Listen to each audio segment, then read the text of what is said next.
Astagfirullahaladzim. La ilaha illallah. La ilaha illallah.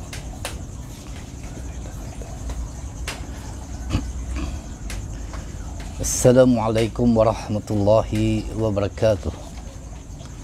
Bismillahirrahmanirrahim. Alhamdulillahi rabbil alamin. Wassalatu wassalamu ala asyrafil anbiya'i wal mursalin wa ala alihi wa sahbihi ajma'in. Allahumma salli ala sayyidina Muhammad salatan tukhrijuni min zulumatil wahmi wa tukrimuni binuri fahmi wa tudihu lima ashkala hatta yufham. Innaka anta ta'lamu wa la a'lam, innaka anta 'alamul ghuyub. Subhanaka la ilma lana illa ma 'allamtana innaka antal alimul hakim. Bismillahi ma syaa Allah wa la quwwata illa billah. Ma syaa Allah kullu nikmatin min Allah.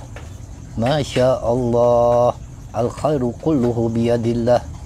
Ma syaa Allah la yasrifu su'a illa Allah. Rabbi shrah li sadri wa yassir li amri wahlul 'uqdatan min lisani yafqahu qawli. Allahumma yassir wa la tu'assir bi tammin bil khair wa la hawla wa la quwwata illa billahil alimul azim. Amma ba'd. InsyaAllah kita menyambung kepada perbahasan ingin ku balas cintamu ya Rasulullah sallallahu alaihi wasallam, dan juga langkah-langkah mencintai baginda Nabi sallallahu alaihi wasallam. Di antara tanda-tanda ataupun langkah-langkah untuk kita mencintai, mempunyai perasaan mahabbah, kasih cinta kita kepada Sayyidina Rasulullah sallallahu alaihi wasallam adalah menghormati hari dan bulan yang berkaitan dengan syiar Islam. Seumpama malam tadi kita menyambut malam nisfu Sya'ban, dan juga kita menyambut juga Isra wal Mi'raj, kita menyambut juga dengan Maulidur Rasul apabila tibanya bulan Rabiul Awal, dan berbagai lagi. Maka para ulama mengatakan bahawa antara cara untuk menanam dan mendidik hati untuk mencintai Rasulullah sallallahu alaihi wasallam ialah dengan menghormati hari dan bulan kebesaran Islam serta perayaan di dalamnya, sebagaimana perayaan Maulidur Rasul, Isra Mi'raj, nisfu Sya'ban, nuzul Quran. Maka caranya adalah dengan mengisinya dengan pelbagai amalan yang kesemuanya ada kaitan dengan baginda Nabi sallallahu alaihi wasallam dalam kerangka ubudiyah kita kepada Allah Subhanahu wa taala. Contohnya dalam peristiwa Isra wa Mi'raj, kita menceritakan tentang pengembaraan baginda Nabi sallallahu alaihi wasallam yang bermunajat kepada Allah. Begitu juga dalam kita menyambut Maulidur Rasul. Maka dengan itu kita itu mengenang semula, membaca sirah baginda Nabi sallallahu alaihi wasallam melalui kitab-kitab Maulid, dan kita berselawat ke atas junjungan besar Rasulullah sallallahu alaihi wasallam, dan kita menyediakan jamuan makan untuk para hadirin dan sebagainya. Dan ini sangat baik, sebagaimana yang dikatakan man ra'ahul muslimun hasanan fahuwa indallahi hasanun wa ma ra'ahul muslimuna qabihan fahuwa indallahu qabih.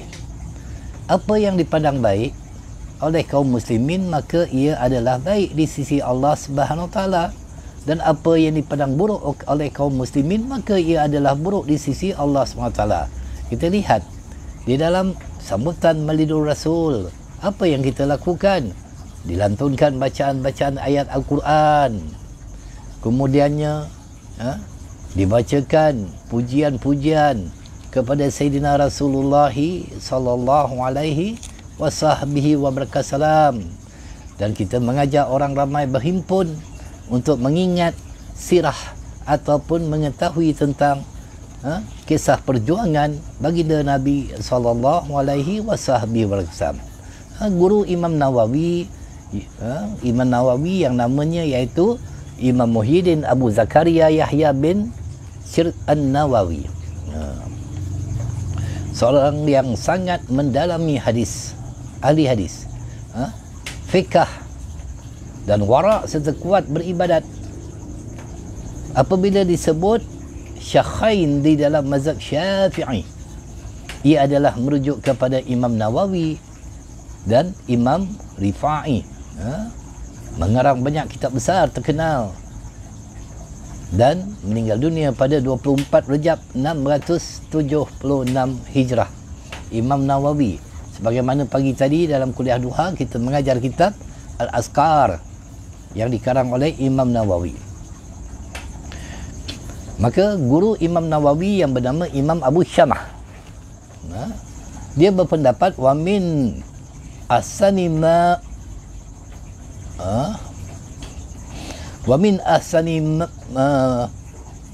mabtada'a fi zam'ana ma yaf'alu kullu amin fil yaumil mawafiqi liyaumil maulidi minas sadaqati wal ma'rufi wa izharil ziyanatas was surur fa inna zalika ma'ama fihi minal ihsani lil fuqara imash'arun bihamatihi wa tahatimihi fi qalbi fa'ilin zalika wa syukran lillahi ala ma min bihi min ihja di Rasulillahi sallallahu alaihi wasallam allazi arsalahu rahmatan lil alamin. Termasuk perkara baru yang baik dilakukan pada zaman ini, iaitu sambutan Maulidur Rasul, yang dikatakan perkara baru yang tidak pernah ada contohnya daripada baginda Nabi sallallahu alaihi wasallam. Jadi Abu Syamah, imam guru kepada Imam Nawawi, mengatakan perkara baru yang baik dilakukan pada zaman ini adalah apa yang dilakukan setiap tahun bertetapan pada hari kelahiran Rasulullah sallallahu alaihi wasallam, merujuk kepada perayaan Maulidul Rasul dengan memberikan sedekah dan kebaikan, menunjukkan rasa gembira dan bahagia.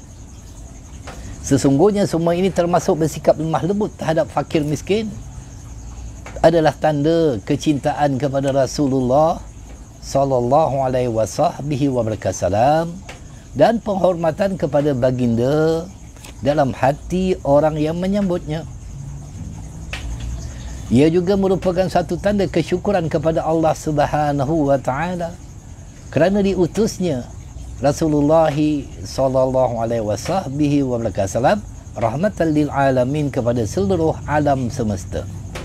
Maka menghayati dan memperjuangkan agama seiring dengan berkasih sayang dengan baginda Nabi sallallahu alaihi wasallam adalah sesuatu yang indah dan menyegarkan, agar kita itu kembali semula. Untunglah kita ada buat Maulidur Rasul, walaupun setahun sekali. Paling tidak umat ini akan diingatkan dengan perjuangan, dengan kisah baginda Nabi sallallahu alaihi wasallam. Kalau tak adalah Maulidur Rasul, tuan-tuan dan puan rahmati Allah Subhanahu wa taala, mana mungkin umat ini akan ingat kepada Sayyidina Rasulullah sallallahu alaihi wasallam.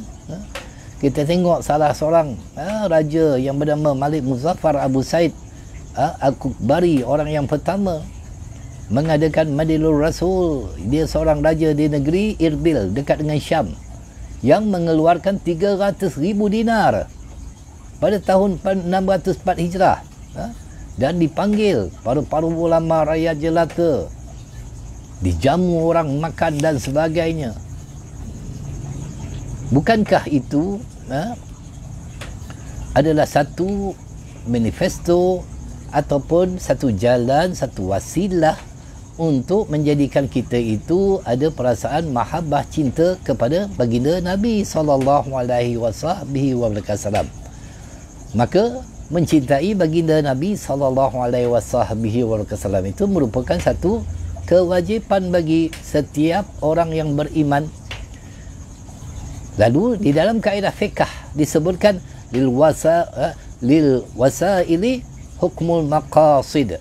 Bagi semua wasilah hukumnya sama hukumnya dengan satu tujuan. Apa tujuan kita mengadakan Maulidur Rasul, memuji Sayyidina Rasulullah sallallahu alaihi wasallam? Tujuannya agar kita itu ada perasaan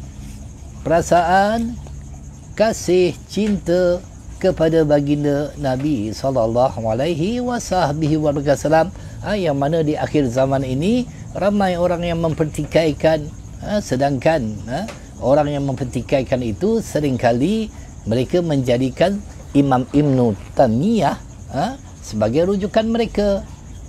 Bagaimana Imam Ibn Taymiyah dalam kitab Itiqa Sirat Al-Mustaqim halaman 297 mengatakan fa ta'zimul maulidi wa ittikhaduhu mausiman qad yaf'aluhu ba'da an-nasi wa yakunu lahu fihi ajrun azimun bi husni qasdihi wa ta'zimihi li Rasulillahi sallallahu alaihi wasallam. Jadi Imam Ibn Taymiyah rahimahullah ta'ala yang menjadi rujukan, yang menjadi imam kepada golongan-golongan yang seringkali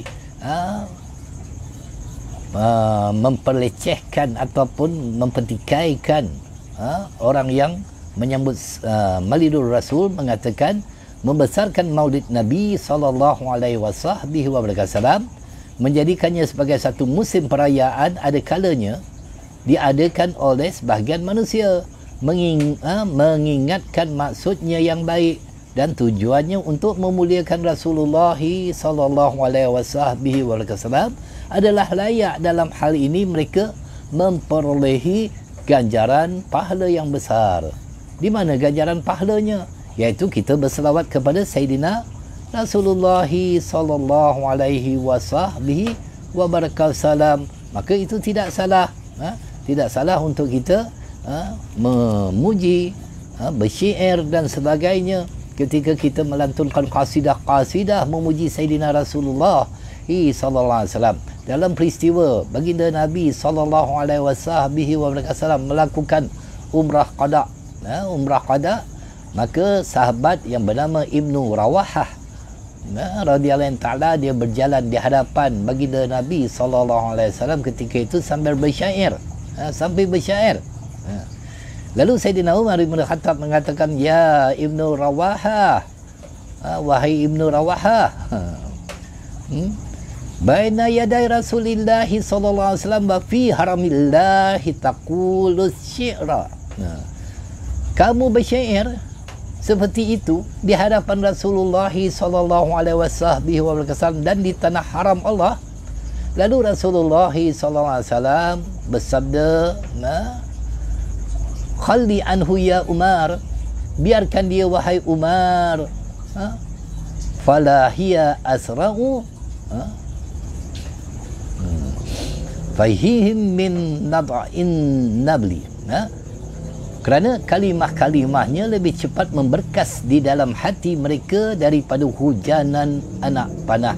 Iaitu apabila dilantunkan, terusik jiwa seseorang itu, akan tersentuh jiwa seseorang itu mendengar lantunan syair, lantunan qasidah, tala'al badru alaina min saniyatil wada. Allah. Kerana Rasulullah SAW apabila berhijrah daripada Mekah Mukarramah ke Madinah Munawwarah, disambut dengan lantunan-lantunan pujian kepada Rasulullah sallallahu alaihi wasallam. Sebaliknya kalau ditinggalkan, maka akan membawa kepada jiwa keagamaan yang keras dan kasar dalam menghayati agama, yang akhirnya akan membawa fitnah kepada agama itu sendiri. Allahu Rabbi. Di saat kita itu tidak mengadakan perayaan-perayaan yang untuk kita itu mengingat kepada kebesaran Islam, apatah lagi yang berkait berhubung kait dengan baginda Nabi SAW, maka dengan itu kita itu hati kita akan menjadi keras, hati kita itu akan selalu dalam bantah membantah, salah menyalah dan sebagainya. Ini yang berlaku. Akhirnya berlaku perpecahan di dalam masyarakat kita, masyarakat Islam kita, yang menyebabkan kita itu tidak ada rasa berterima kasih, tak ada kesyukuran kita kepada Allah Subhanahu wa taala, kerana Allah Subhanahu wa taala telah mengutuskan kepada kita seorang insan, seorang makhluk yang begitu istimewa, yang begitu kita harapkan di akhirat nanti akan membantu kita, iaitu Sayyidina Rasulullah SAW. Memang ia perkara baru, kerana setiap perkara baru yang tidak ada contohnya itu dia disebut sebagai bid'ah.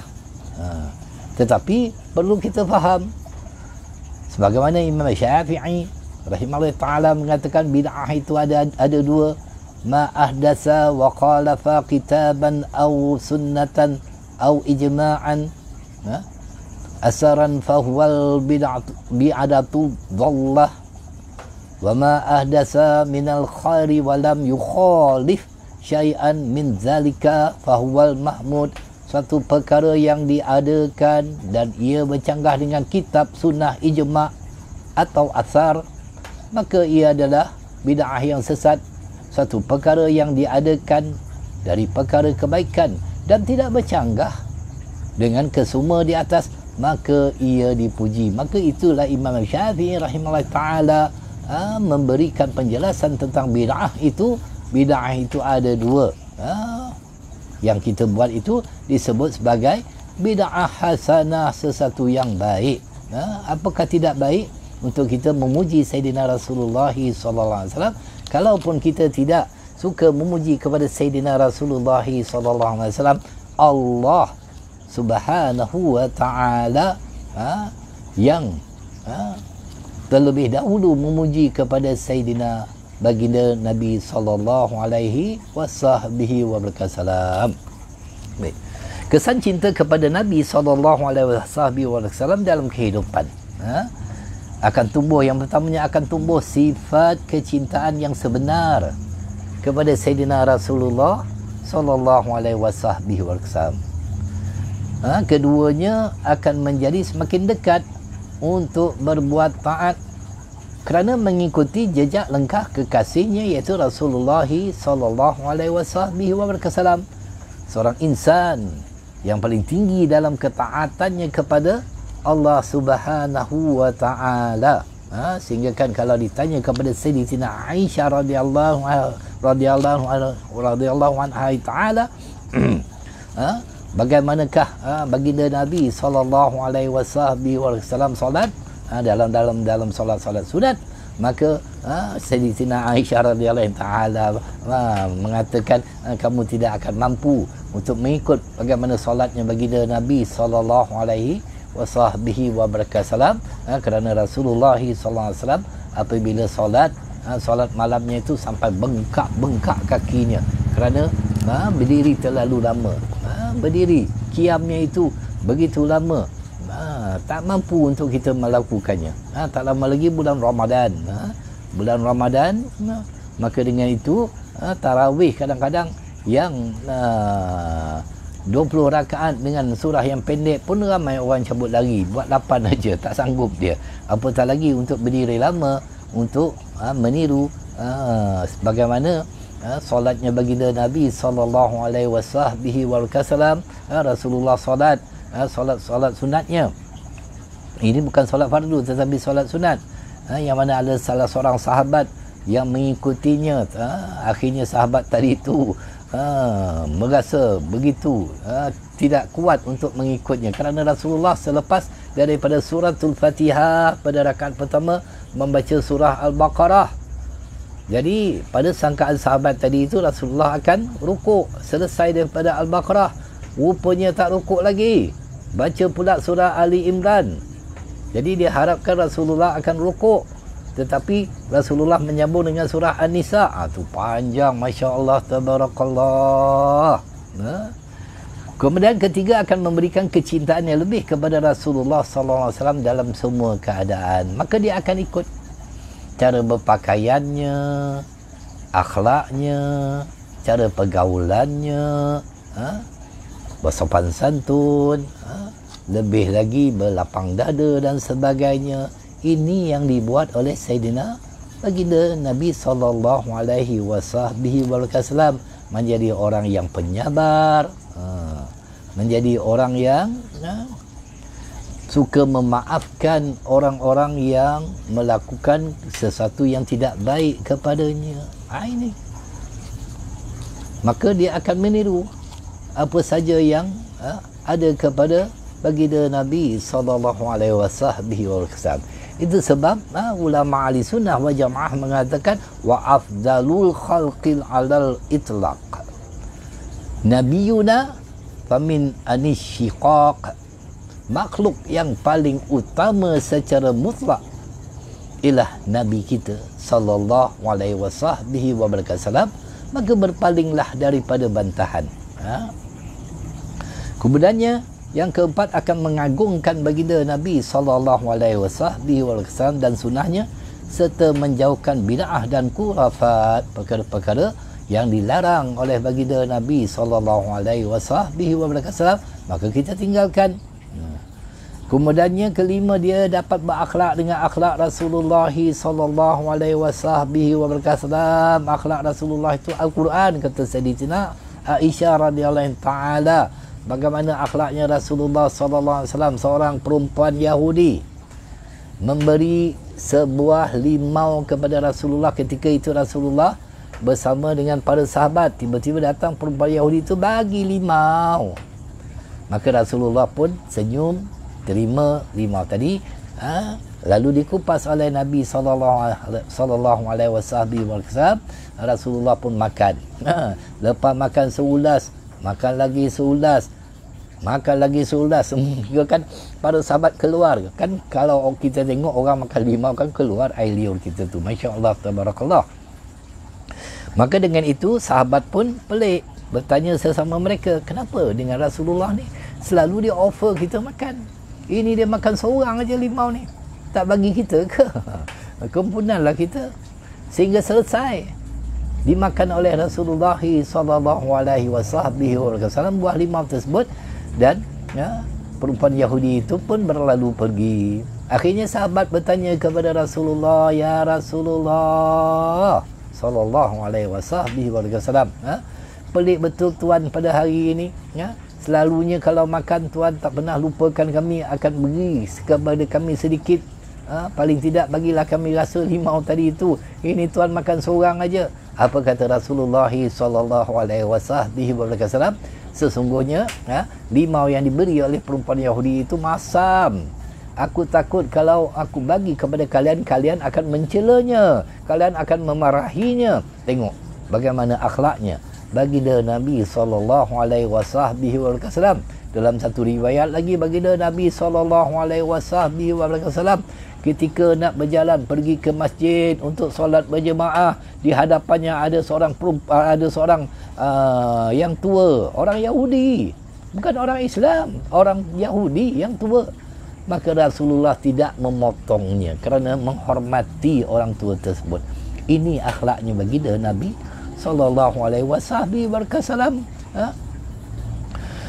Kemudiannya yang keenam, sentiasa berada di atas jalan syarak yang lurus, mengikut jalan yang telah ditetapkan oleh Sayyidina Rasulullah sallallahu alaihi wasallam. Kerana apa saja ucapan Nabi itu adalah wahyu daripada Allah Azza wa Jalla. Kemudiannya yang ketujuh, akan mencintai para ulama yang mengajak kepada sunnah dan mengamalkannya. Maka para ulama, mereka itu akan mengingatkan kepada kita sunnah-sunnah Nabi sallallahu alaihi wasallam, agar kita itu senantiasa mengikutnya. Seumpama guru mulia kami, Tuan Guru Syekh Muhammad Nuruddin Al-Bajari Al-Makki hafizahullah taala, yang sangat kuat memegang kepada sunnah. Kalaulah Tuan Guru Syekh Nuruddin Hafizullah Ta'ala kalau melihat ada di antara mereka itu makan ataupun minum dengan tangan kiri, pasti akan ditegurnya agar kita membetulkan cara makan dan minum, kerana Rasulullah SAW bersabda, fa inna syaitana ya'kulu bisimalihi wa yasribu bisimalihi. Sesungguhnya syaitan makan dan minum dengan tangan kiri. Maka Tuan Guru akan membetulkan, makanlah bang dengan tangan kanan. Itu yang diajar oleh Rasulullah. Minumnya cara Rasulullah diajar. Cara memakai sandalnya, cara memakai pakaiannya, semua akan diajar oleh Tuan Guru. Masya Allah, tabarakallah. Seringkali Tuan Guru akan senantiasa mengingatkan umat tentang sunnah baginda Nabi SAW di saat berjemaah ketika imam waladhdallin. Maka Tuan Guru menyuruh agar kita tu menyaringkan suara mengucapkan amin, kerana barang siapa yang aminnya bersama dengan imam bertetapan dengan aminnya malaikat, maka akan terampun dosa-dosanya yang lalu. Itu akan disebut oleh Tuan Guru agar kita itu senantiasa menjadikan dalam kehidupan kita itu sunnah Rasulullah sallallahu alaihi wasallam. Ini para ulama yang senantiasa mengingatkan kepada kita, seumpama para habaib, guru mulia kita Habib Ali Zainal Abidin Hafizullah Ta'ala. Lihat cara berpakaiannya, lihat cara solatnya, lihat cara mereka itu bergaul dan sebagainya. Lihat dalam percakapannya, Masya Allah, tabarakallah, yang tidak menyakitkan hati kita mendengarnya. Begitu berhemah, begitu lembut nada katanya dan sebagainya. Ini yang akan mencerminkan kepada kita beginilah yang diajar oleh Sayyidina Rasulullah sallallahu alaihi wasallam. Kemudiannya yang ke-8, akan sabar menghadapi cabaran dalam berdakwah kepada seluruh umat. Sabar dalam berdakwah ini bukannya mudah, kerana nak menyampaikan sesuatu kebenaran itu pasti akan ada rintangan, pasti ada yang mengekang, pasti ada yang menyekat, pasti ada yang tidak setuju. Rasulullah sallallahu alaihi wasallam berdakwah pun itu pun diganggu oleh orang. Bagaimana dengan kita yang tidak ada apa-apa ini? Maka dengan itu kita bersabar. Tak ramai yang view, tak apalah. Tak ramai yang like, tak apalah. Tak ramai yang share, tak apalah. Kerana kita mencari redanya Allah Subhanahu wa taala, bukan mencari redanya manusia. Tak dibayar imbuhan, tak apalah. Kita bukan mengharapkan imbuhan untuk dibayar dalam berdakwah, tetapi yang kita harapkan adalah umat ini senantiasa berjalan di atas jalan yang telah dibawa oleh Sayyidina Rasulullah sallallahu alaihi wasallam. Baik. Ketika junjungan mulia Rasulullah sallallahu alaihi wasallam masih pada peringkat awal sakitnya, baginda bersabda, ini sampai kepada detik kewafatan junjungan mulia Sayyidina Rasulullah sallallahu alaihi wasallam. Jadi ketika peringkat awalnya itu baginda bersabda, aku ingin mengunjungi syuhada perang Uhud. Lalu baginda pun pergi dan berdiri di atas pusara mereka, lalu berkata, Assalamualaikum wahai syuhada perang Uhud. Kamu adalah orang yang telah mendahului dan kami insya-Allah akan mengikuti kamu. Aku juga insya-Allah akan mengikuti kamu. Seolah-olah Rasulullah SAW itu telah tahu bahawa dia sudah hampir untuk bertemu dengan Allah SWT. Dalam perjalanan pulang, baginda Nabi SAW menangis. Allah. Para sahabat bertanya, apakah yang membuatkan tuan menangis ya Rasulullah? Baginda menjawab, aku rindu kepada saudara-saudaraku. Aku rindu kepada saudara-saudaraku. Sebagaimana Rasulullah mengatakan, wadattu ani ikhwani. Maka para sahabat berkata, bukankah kami ini saudara-saudaramu wahai Rasulullah? Rasulullah kata, lah, bukan. Antum ashabi, kalian itu adalah sahabat aku. Siapakah saudara Rasulullah sallallahu alaihi wasallam? Maka Rasulullah mengatakan, walakin ikhwani alladzina amanu bi walam yarawni. Saudara-saudaraku adalah orang yang datang selepas kewafatanku. Mereka beriman kepada risalahku walaupun tidak pernah melihatku. Ikut betul-betul walaupun kita tak pernah bertemu dengan Rasulullah sallallahu alaihi wasallam, walaupun kita tidak bertemu dengan Sayyidina Rasulullah sallallahu alaihi wasallam, tetapi daripada sirah yang kita baca, daripada apa yang telah diajar oleh masyayikh tuan-tuan guru kita tentang bagaimana keadaannya baginda Nabi sallallahu alaihi wasallam, maka Rasulullah itu akan menjadi ikutan dalam kehidupan kita. 3 hari sebelum kewafatan baginda, sakit baginda semakin memberat. Ketika itu giliran baginda sallallahu alaihi wasallam adalah di rumah Sayyidatina Maimunah, iaitu Maimunah bin Al-Haris Al-Hilaliyah, salah seorang ummahatul mukminin yang meriwayatkan 40 hadis, yang meninggal dunia pada tahun 51 Hijrah. Jadi 3 hari sebelum Rasulullah wafat, Rasulullah gilirannya bersama Sayyidatina Maimunah radhiyallahu anha ta'ala. Lalu Rasulullah bersabda, kumpulkan isteri-isteriku. Setelah semua mereka berkumpul, baginda bertanya kepada mereka, adakah kamu mengizinkan untuk aku melalui hari-hari terakhir ini di rumah Aisyah? Jadi Rasulullah bukan buat keputusan sendiri, bermusyawarah, tanya kepada isteri-isterinya, boleh tak hari terakhir aku nanti aku nak di rumah Aisyah? Lalu dijawab oleh isteri-isteri baginda Nabi SAW, kami mengizinkanmu wahai Rasulullah. Selepas itu baginda sallallahu alaihi wasallam cuba berdiri tetapi tidak mampu. Sayyidina Ali karamallahi wajhah dan Sayyidina Fadl bin Abbas radhiyallahu taala, Sayyidina Fadl bin Abbas ini abang kepada Ibnu Abbas dan sepupu kepada Rasulullah sallallahu alaihi wasallam, seorang yang muda dan mempunyai perawatakan yang menarik. Memapah baginda lalu membawanya ke rumah Sayyidatina Aisyah radhiyallahu anha ta'ala. Itulah kali pertama para sahabat melihat keadaan baginda dipapah, sehingga menimbulkan pertanyaan, apa yang akan terjadi kepada Rasulullah? Apa yang akan terjadi kepada Rasulullah sallallahu alaihi wasallam? Orang ramai lalu mulai berkumpul sehingga memenuhi masjid. Sampai di rumah Sayyidatina Aisyah radhiyallahu anha ta'ala, sekujur tubuh baginda bermandi peluh dan berterusan berpeluh. Sayyidatina Aisyah berkata, belum pernah seumur hidupku melihat orang berpeluh sebanyak ini. Beliau memegang tangan Rasulullah sallallahu alaihi wasallam dan mengusap peluh baginda dengan tangan baginda sendiri. Diangkatnya tangan baginda Nabi sallallahu alaihi wasallam oleh Sayyidatina Aisyah, lalu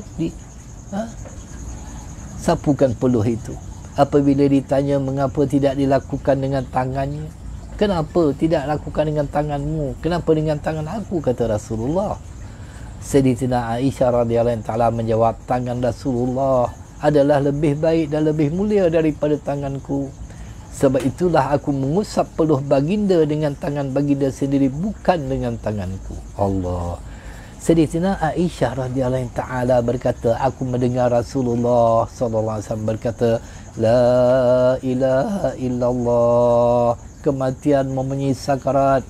La ilaha illallah, kematian itu mempunyai sakarat. Dalam pada itu terdengar bunyi riuh di masjid. Rasulullah sallallahu alaihi wasallam bertanya, apa yang berlaku? Sayyidatina Aisyah menjawab, mereka risau dengan keadaanmu wahai Rasulullah. Rasulullah sallallahu alaihi wasallam berkata, bawakan aku kepada mereka. Baginda ingin nak bangun sendiri tetapi tak mampu. Disebabkan kesakitan yang bersangatan, baginda disiram dengan air sebanyak 7 kali agar sedar. Allah. Selepas itu baginda dibawa ke mimbar masjid. Inilah khutbah terakhir baginda Nabi sallallahu alaihi wasallam. Baginda bertanya, wahai manusia, nampaknya kamu seperti risau dengan keadaanku. Orang ramai menjawab, benar ya Rasulullah. Rasulullah sallallahu alaihi wasallam bersabda, wahai manusia, dunia bukanlah tempat pertemuan kamu denganku. Akan tetapi pertemuan kamu denganku adalah di Telaga Hauz. Demi Allah, aku seolah-olah melihatnya dari tempat ini. Wahai manusia, bukanlah kemiskinan yang aku takutkan kepada kamu, akan tetapi yang aku takutkan kepada kamu adalah dunia. Kamu berlumba-lumba kepadanya seperti mana orang sebelum kamu juga berlumba-lumba kepadanya. Dunia akan membinasakan kamu seperti mana ia membinasakan mereka. Baginda sallallahu alaihi wasallam seterusnya bersabda, wahai manusia, bertakwalah kepada Allah dalam hal wanita. Aku mewasiatkan kamu agar berbuat baik dengan wanita. Kemudian baginda meneruskan, wahai manusia, sesungguhnya seorang hamba diberi pilihan oleh Allah di antara dunia dan apa yang ada di sisi Allah, lalu dia memilih apa yang ada di sisi Allah. Hamba ini sebenarnya merujuk kepada baginda Nabi SAW. Tidak ada yang memahaminya. Perkataan yang diungkapkan oleh baginda Nabi SAW kecuali Sayyidina Abu Bakar As-Siddiq radhiyallahu ta'ala. Pada kebiasaannya, ketika Rasulullah SAW berkhutbah, tidak ada seorang sahabat pun yang berani mencelah. Malah mereka tunduk dan duduk dengan tenang, tidak bergerak, seolah-olah ada burung yang sedang bertenggek di atas kepala mereka. Oleh sebab tidak mampu menahan kesedihan akan berpisah dengan kekasihnya Rasulullah SAW, Sayyidina Abu Bakar radhiyallahu ta'ala menangis dengan kuat sehingga didengari oleh seluruh isi masjid. Dia lalu memotong percakapan Rasulullah SAW dan berkata, ya Rasulullah, jika Tuhan mahu kami korbankan bapa-bapa kami untukmu sebagai ganti kepada Tuhan pergi meninggalkan kami. Ya Rasulullah, kami korbankan ibu-ibu kami untukmu. Ya Rasulullah, kami korbankan anak-anak kami untukmu. Ya Rasulullah, kami korbankan isteri-isteri kami untukmu. Ya Rasulullah, kami korbankan harta-harta kami untukmu. Dia mengulang-ulang kata-kata itu beberapa kali. Orang ramai menjadi pelik. Mengapa Sayyidina Abu Bakar radhiyallahu ta'ala begitu berani memotong percakapan Rasulullah SAW. Kemudian Rasulullah SAW bersabda, wahai manusia, tidak seorang pun dalam kalangan kamu yang berjasa kepada aku melainkan aku membalasnya kecuali Abu Bakar. Aku tidak dapat membalasnya. Aku serahkan kepada Allah Subhanahu Wa Taala. Semua pintu masjid hendaklah ditutup kecuali pintu Abu Bakar yang tidak ditutup selama-lamanya. Baginda kemudian yang berdoa buat mereka semua. Doa terakhir baginda sebelum wafat ialah semoga Allah Subhanahu Wa Taala melindungi kamu. Semoga Allah Subhanahu Wa Taala menolong kamu. Semoga Allah Subhanahu Wa Taala menguatkan kamu. Kata-kata terakhir baginda yang ditujukan kepada umatnya sebelum baginda turun dari mimbar ialah, wahai manusia, sampaikan salamku kepada orang yang mengikutiku daripada kalangan umatku sehingga hari kiamat. Baginda dipapah kembali ke rumah.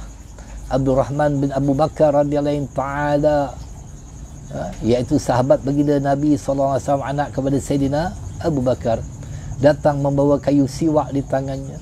Rasulullah SAW melihat siwak tersebut, tetapi baginda tidak tertaya, tak mampu walaupun untuk mengucapkan aku ingin bersiwak. Allah. Sayyidatina Aisyah radhiyallahu ta'ala berkata, daripada pandangan mata baginda aku mengetahui bahawa Rasulullah SAW ingin bersiwak. Aku mengambil kayu siwak yang ada pada tangan Abdurrahman dan melembutkannya dengan mulutku, lalu aku berikan kepada Rasulullah. Oleh itu liurku adalah yang paling terakhir memasuki mulut Rasulullah SAW. Beliau juga berbangga dengan katanya di atas kurniaan Tuhanku kepadaku adalah berkumpulnya air liurku dengan air liur Rasulullah sebelum kewafatan baginda Nabi sallallahu alaihi wasallam. Jadi tuan-tuan dan puan, kisah ini akan kita sambung pada besok hari, kerana hampir dah masuk waktu Isyak. Itu sebab ini satu perkara yang mendukacitakan, berceritakan tentang detik-detik kewafatan baginda Nabi sallallahu alaihi wasallam yang akan kita kupas lebih panjang lagi pada malam esok. Mudah-mudahan Allah SWT memanjangkan umur kita untuk kita mendengar kisah yang selanjutnya.